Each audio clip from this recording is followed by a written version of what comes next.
আমার বাবা খুব শৌখিন মানুষ ছিলেন। তিনি মাটির জিনিস, কাঠের জিনিস, এই জিনিসগুলো খুবই পছন্দ করতেন এবং আমার জন্য সব সময় কিনে নিয়ে আসতেন। আমার সংসারের অনেকগুলোই ছোটখাটো জিনিস কিন্তু আমার বাবার কিনে দেয়া। তো গতকালকে টিবাদে গিয়েছিলাম, দেখছিলাম আন্টি মাটির জিনিসপত্র নিয়ে বসে আছে। এই মাটির জিনিসপত্রগুলো আমার ভীষণ পছন্দের।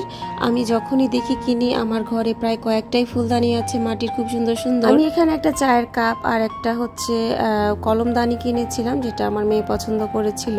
কাপটাও আমার খুব ভালো লেগেছিল। আমার খুব ইচ্ছা আছে যে আমি একটা মাটির ডিনার সেট কিনবো। জানি না কখন কিনতে পারবো, তবে ইচ্ছে আছে, তাই বললাম। কলমদানিটা কেমন হয়েছে বলেন তো? এটা আমার মেয়ের কিন্তু ভীষণ পছন্দ হয়েছে। এগুলো বের করে আমি কাপটাকে খুব সুন্দর মতো ওয়াশ করে নিচ্ছিলাম, কারণ যেহেতু বাইরে থেকে কিনে নিয়ে এসেছি, খুব ভালো মতো ওয়াশ না করলে আসলে হবে না। এটাকে ওয়াশ করে রাখতে যাব, তখনই আসলে খুব মনে পড়ছিল যে একটু চা খেলে কেমন হয়।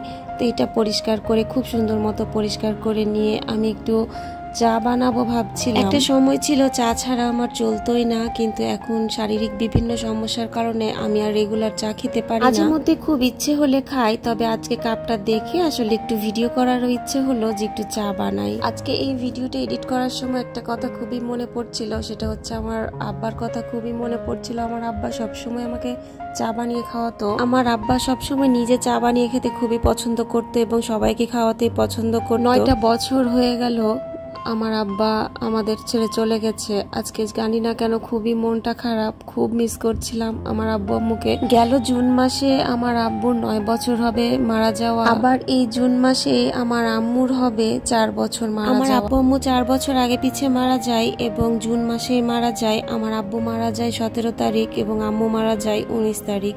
তো এই জুন মাসটা আসলে আমার মনটা এত ভীষণ খারাপ হয়ে যায়। আমি জানি না আমার এই মন খারাপ কবে শেষ হবে, কখন শেষ হবে, নাকি কখনো শেষই হবে না। যার মা বাবা নাই তার তো দোয়ার জায়গাটাই বন্ধ হয়ে যায়। আমার তো আসলে দোয়া করার জায়গাটাই বন্ধ হয়ে গেছে। আমি জানি না কেউ আমার জন্য হাত তুলে কখনো দোয়া করে কিনা। একটা মেয়ের জীবনে যে তার মা বাবা থাকাটা কতটা জরুরি সেটা আমি এখন বুঝতে পারি।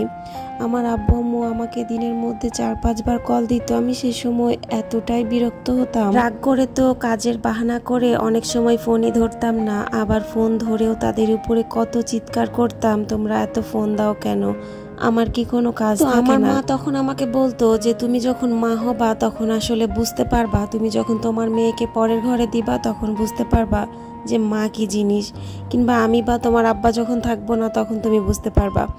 তো আসলে আমার মা যে কথাটা বলতো এখন আমি হাড়ে হাড়ে টের পাই কি যে কষ্ট, কি যন্ত্রণা, সেটা বলে বোঝানোর মতো। তাই আমি সবাইকেই বলি যাদের বাবা মা বেঁচে আছে তারা লাকি, তারা বাবা মাকে আদর করেন, ভালোবাসেন, সময় দেন। এই সময়টা চলে গেলে আর আসবে না। আর আপনার কষ্টের কথাগুলো পৃথিবীর কেউ শুনবে না, শুধুমাত্র আপনার বাবা মা ছাড়া। এই অল্প বয়সে বাবা মা হারিয়ে আমি বুঝেছি বাবা মা হারানোর কি যন্ত্রণা।